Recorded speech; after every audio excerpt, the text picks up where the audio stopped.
যে ব্যক্তি গুনাহের কাজ করে অথবা গুনাহ করে নিজের উপর নিজেই অবিচার করে, অতঃপর এজন্য যখন সে আল্লাহ তাআলার কাছে ক্ষমা প্রার্থনা করে, তখন সে অবশ্যই আল্লাহ তাআলাকে পরম ক্ষমাশীল ও অতীব দয়ালু হিসাবে পাবে। যে ব্যক্তি কোনো গুনাহের কাজ করল, সে কিন্তু এর দ্বারা নিজেই নিজের ক্ষতি সাধন করল। আল্লাহ তাআলা সবকিছুই জানেন, তিনি কুশলী।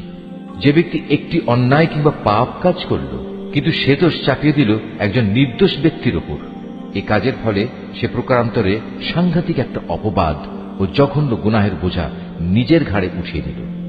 এ পরিস্থিতিতে যদি তোমার উপর আল্লাহ তাআলার অনুগ্রহ ও দয়া না থাকত, তাহলে এদের একদল লোক তো তোমাকে প্রায় ভুল পথে পরিচালিত করেই ফেলেছিল।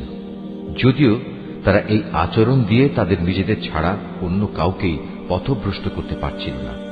অবশ্য তাদের এই প্রতারণামূলক কাজ দ্বারা তারা তোমার কোনোই ক্ষতি সাধন করতে সক্ষম হতো না, কারণ আল্লাহ তাআলা তাঁর গ্রন্থ ও সে গ্রন্থলব্ধ কলা কৌশল তোমার উপর নাযিল করেছেন, এবং তিনি তোমাকে এমন সবকিছুর জ্ঞান শিক্ষা দিয়েছেন যা আগে তোমার জানা ছিল না। তোমার উপর আল্লাহ তাআলার অনুগ্রহ ছিল অনেক বড়। এদের অধিকাংশ গোপন সলা পরামর্শের ভেতরই কোনো কল্যাণ নিহিত নেই। তবে যদি কেউ এর দ্বারা কাউকে কোনো দান খয়রাত, সৎ কাজ ও অন্য মানুষের মাঝে শান্তি ও সম্প্রীতি স্থাপনের আদেশ দেয়, তা ভিন্ন কথা। আর আল্লাহ তাআলার সন্তুষ্টি অর্জনের লক্ষ্যে যদি কেউ এসব কাজ করে, তাহলে অতি শীঘ্রই আমি তাকে মহাপুরস্কার দেব। আবার যে ব্যক্তি তার কাছে প্রকৃত সত্য স্পষ্ট হয়ে যাওয়ার পর রসুলের বিরুদ্ধে আচরণ করবে এবং ইমানদারদের পথ ছেড়ে বেঈমান লোকদের নিয়ম নীতির অনুসরণ করবে, তাকে আমি সেদিকেই পরিচালিত করব যেদিকে সে চলতে চেয়েছে। এর শাস্তি হিসেবে তাকে আমি জাহান্নামের আগুনে পুড়িয়ে দেব, আর তা কত নিকৃষ্ট আবাসস্থল। আল্লাহ তাআলা এ বিষয়টি ক্ষমা করবেন না যে তার সাথে কোন রকম শরীক করা হবে। এছাড়া অন্য সকল গুনাহ তিনি যাকে ইচ্ছা করেন তাকে ক্ষমা করে দিতে পারেন। তাই যে ব্যক্তি আল্লাহ তাআলার সাথে কাউকে শরীক করল, সে মূলত চরমভাবে গোমরাহ হয়ে গেল। আল্লাহকে ছাড়া এরা কাকে ডাকে? ডাকে নিকৃষ্ট দেবীকে কিংবা কোনো বিদ্রোহী শয়তানকে। তার উপর আল্লাহ তাআলা অভিশাপ বর্ষণ করেছেন, কারণ সে আল্লাহকে চ্যালেঞ্জ দিয়ে বলেছিল, আমি তোমার বান্দাদের এক অংশকে নিজের দলে শামিল করেই ছাড়ব। সে আরো বলেছিল, আমি অবশ্যই তোমার বান্দাদের গোমরাহ করে দেব, আমি অবশ্যই তাদের হৃদয়ে নানা প্রকারের মিথ্যা কামনা বাসনা জাগিয়ে তুলব, এবং আমি তাদের নির্দেশ দেব যেন তারা কুসংস্কারে লিপ্ত হয়ে জন্তু জানোয়ারের কান ছিদ্র করে দেয়।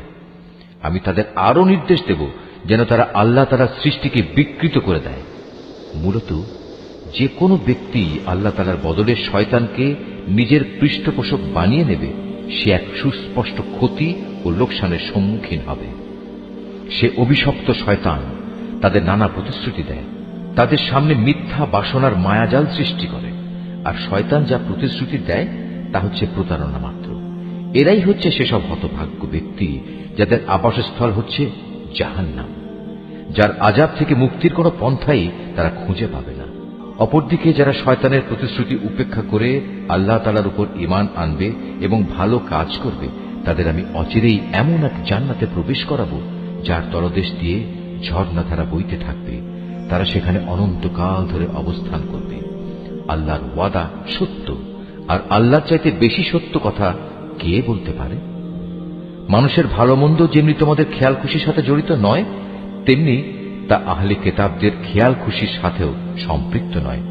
আসল কথা হচ্ছে, যে ব্যক্তি কোনো গুনাহের কাজ করবে তাকে তার প্রতিফল ভোগ করতে হবে, আর এ পাপী ব্যক্তি সেদিন আল্লাহ তাআলা ছাড়া অন্য কাউকেই নিজেদের পৃষ্ঠপোষক ও সাহায্যকারী হিসেবে পাবে না। পক্ষান্তরে যে ব্যক্তি কোনো ভালো কাজ করবে, নর কিংবা নারী, সে যদি ঈমানদার অবস্থায় তা সম্পাদন করে, তাহলে সে এবং তার মতো সব লোক অবশ্যই জান্নাতে প্রবেশ করবে। পুরস্কার দেওয়ার সময় তাদের উপর বিন্দু মাত্র অবিচার করা হবে না। তার চাইতে উত্তম জীবন বিধান আর কার হতে পারে যে আল্লাহ তাআলার নির্দেশের সামনে মাথা নত করে দেয়? মূলত সেই হচ্ছে নিষ্ঠাবান ব্যক্তি। তদুপরি সে নিষ্ঠার সাথে ইব্রাহিমের আদর্শ মেনে চলে, আর আল্লাহ তাআলা ইব্রাহিমকে স্বীয় বন্ধুরূপে গ্রহণ করেছেন। আসমান ও জমিনে যা কিছু আছে তার সবকিছুই আল্লাহ তাআলার জন্য, আর আল্লাহ তাআলা তাঁর ক্ষমতা দিয়ে সবকিছুই পরিবেষ্টন করে আছে।